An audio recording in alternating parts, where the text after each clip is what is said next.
Terima kasih pemirsa, Anda kembali dalam IDX Market Opening dan kita akan beralih ke informasi yang menjadi top headline kami pada pagi hari ini, di mana Kementerian Keuangan saat ini pemirsa tengah merevisi sejumlah aturan terkait perpajakan di tanah air. Dan salah satunya adalah rencana penurunan tarif pajak penghasilan atau PPh final jasa konstruksi.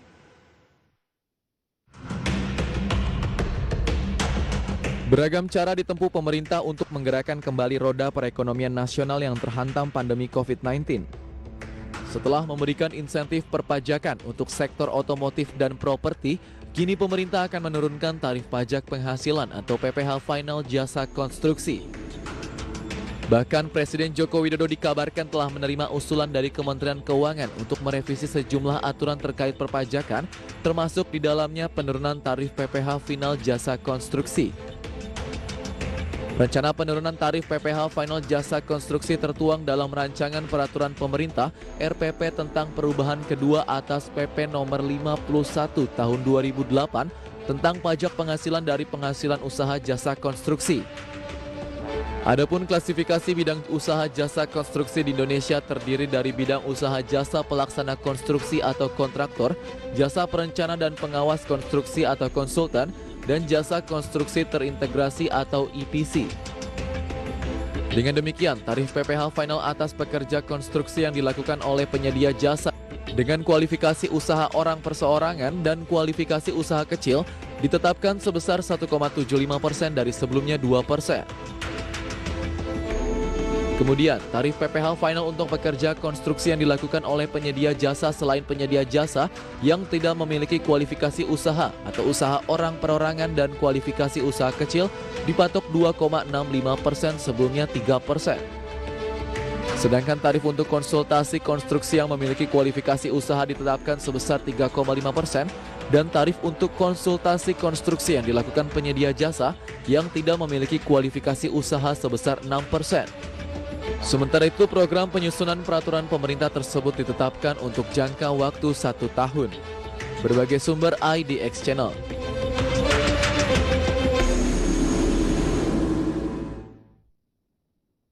Dan pemirsa, pada pagi hari ini untuk membahasnya sudah tersambung melalui line Zoom bersama dengan Bapak Bernardus Wijaya, CEO dari Sukor Sekuritas. Selamat pagi Pak Bernardus. Ya, selamat pagi tim IDX Channel. Terima kasih banyak, saya panggil Mas saja ya.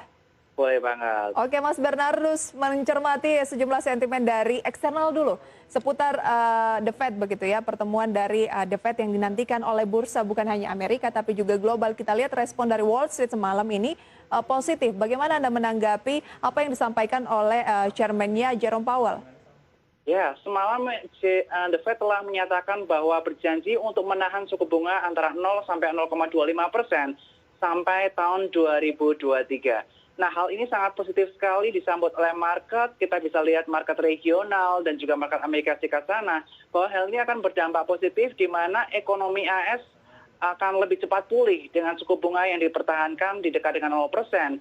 Sehingga kita bisa melihat bahwa konsumsi masyarakat bisa meningkat dan masyarakat akan cenderung tidak menaruh duitnya ke sektor perbankan tetapi ke sektor ekonomi real, investasi real, dan juga ke pasar modal. Dan tentu saja ini bisa membantu menstimulus pemulihan ekonomi pasca COVID-19 di Amerika Serikat dan seluruh belahan dunia. Oke, kalau memang sesuai dengan yang diharapkan oleh para investor di Wall Street gitu ya, ditanggapi dengan Dow Jones yang mengalami peningkatan cukup bisa dibilang melesat begitu, belum tentu kan ini sejalan dengan investor global khususnya Eropa, kemudian juga Asia ataupun emerging market. Tapi Anda melihatnya seperti apa? Apakah memang sudah ke arah yang diharapkan oleh investor global juga termasuk Indonesia?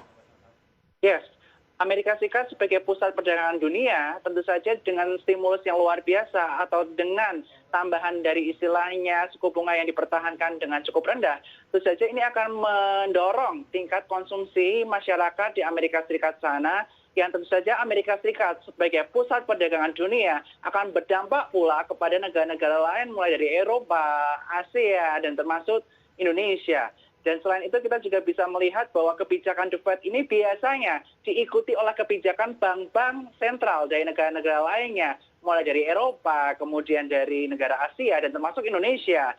Nah, oleh karena itu kita akan melihat bahwa kebijakan ini akan membawa dampak positif, yang mana kita bisa melihat kemarin Dow Jones mencetak rekor all-time high, di mana telah pertama kali yang menembus 33.000, dan pagi ini saya lihat bursa Asia pun mencetak angka hijau, dan ini menunjukkan bahwa optimisme yang dimiliki oleh investor di regional juga, dan nanti ada potensi Indonesia. Tentu saja ini akan berdampak cukup positif akan percepatan pemulihan ekonomi pasca COVID-19 akibat stimulus dan juga kebijakan yang ditentukan oleh The Fed. Dan hari ini pun kita akan menunggu kebijakan dari Bank Indonesia yang menurut saya pun at least dia akan mempertahankan dan tidak akan menaikkan suku bunga karena masih ingin meningkatkan konsumsi dan juga investasi di Indonesia. Seperti itu. Kebijakan suku bunga menurut Mas Bernardus akan ditahan kembali oleh Bank Indonesia setelah kemarin sempat diturunkan ya?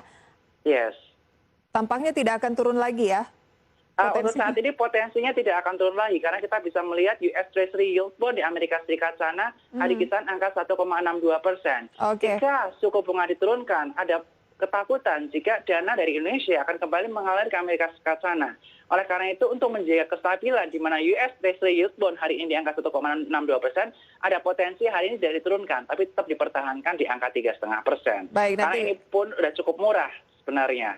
Nanti kita lihat ya. Sejauh mana BI 7 Days Reverse Repo Rate ini diputuskan oleh rapat Dewan Gubernur Bank Indonesia, apakah tetap di 3,5 atau seperti apa, tapi Pak Bernardus melihat potensinya masih akan tetap dengan sejumlah sentimen yang ada ya, di mana suku bunga longgar diterapkan oleh Bank Sentral Amerika Serikat mendekati 0 sampai dengan 0,25% ya? Betul. Oke. Lantas bagaimana dengan nilai tukar rupiah yang kalau kita lihat ya belakangan ini pergerakan rupiah terhadap dolar Amerika Serikat sebenarnya bukan cuma rupiah tapi sejumlah mata uang emerging market juga melemah terhadap dolar dan kemarin di sekitar 14.400 sebenarnya masih cukup aman tidak Mas Bernardus? Ya, untuk saat ini sebenarnya cukup aman karena ini merupakan reaksi pasar yang cukup wajar dikarenakan US Treasury Yield Bond di Amerika Serikat sana yang 10 tahun sempat mencapai angka 1,62%. Dan banyak investor merasa masih cukup pesimis dengan adanya pemulihan ekonomi pasca COVID-19 sehingga daripada mereka berspekulasi akhirnya mereka memilih untuk mengembalikan dananya ke Amerika Serikat sana ke instrumen yang lebih aman, ini US Treasury Yield Bond 10 tahun dan istilahnya instrumen investasi lainnya kembali ke Amerika Serikat sana. Sehingga tidak heran bahwa mata uang negara Asia termasuk Indonesia di mana kita melemah di angka 14.400 per satu dolarnya. Nah, oleh karena itu, menurut saya ini merupakan sentimen yang cukup wajar dan selama rupiah masih dipertahankan di batas maksimal di angka 14.500, sebetulnya perekonomian akan tetap berjalan dengan lancar. Apalagi istilahnya banyak stimulus telah digelontorkan pemerintah di Indonesia, mulai dari properti, kemudian perbankan, dan sektor otomotif. Ini akan menunjang konsumsi Indonesia dan tentu saja nanti investor dari asing pun akan tertarik kembali untuk masuk ke Indonesia karena melihat intensi pemerintah cukup baik dengan berbagai kebijakan yang ada untuk menunjang perekonomian kembali pulih di Indonesia. Oke, lantas tren dari nilai tukar rupiah menurut Mas Bernardus ataupun dari rekan-rekan dari Sukor Sekuritas ini peluangnya akan gimana? Apakah masih akan melemah ke 14.500-an? Untuk saat ini kecenderungannya maksimal di angka 14.500 dengan range antara 14.200 sampai dengan 14.500. Kita perkirakan dalam beberapa minggu depan di range angka tersebut. Oke, kita ke IHSG. IHSG ditutup di teritori negatif meskipun ada aksi net buy ya oleh asing di pasar reguler kemarin. Tapi memang tidak terlalu signifikan ya net buy-nya. Bagaimana peluang untuk pembukaan pada pagi hari ini melihat dari Asia? Tampaknya harusnya juga ada rebound atau pembalikan area ya, Mas? Ya, untuk hari ini IHSG potensi di pagi hari akan menguji angka resistennya di angka 6.300. Dan jika di pagi hari angka 6.300 ini tertembus dan bisa bertahan hingga akhir sesi 1, ada potensi IHSG bisa kembali untuk menuju ke area resisten 6.380. Sehingga hari ini diperkirakan IHSG bergerak cukup menguat dengan area kisaran angka 6.240 sampai 6.380. Tetapi dengan melihat market Asia seperti itu, ada potensi di awal-awal sesi akan break angka 6.300 dan bisa kembali menuju dan menguji area 6.380 seperti beberapa hari yang lalu. Oke. Resisten pertama dari IHSG pemirsa 6.300, kemudian resisten kedua 6.380 ya? Betul. Belum akan ke 64, paling tidak itu dulu level yang akan diuji di sesi 1 ini. Mungkin akan jump up ya? Yes, ada potensi seperti itu karena kita melihat Nikkei mengalami kenaikan lebih dari 1% dan berbagai bursa Asia lainnya saja ini menopang kenaikan IHSG hari ini dan ini merupakan apresiasi dari kebijakan The Fed atau pernyataan dari Powell yang terkait tentang suku bunga di Amerika Serikat yang akan dipertahankan sampai 2023. Baik Mas Bernardus, bagaimana dengan peluang dari saham-saham yang Anda rekomendasikan gitu ya?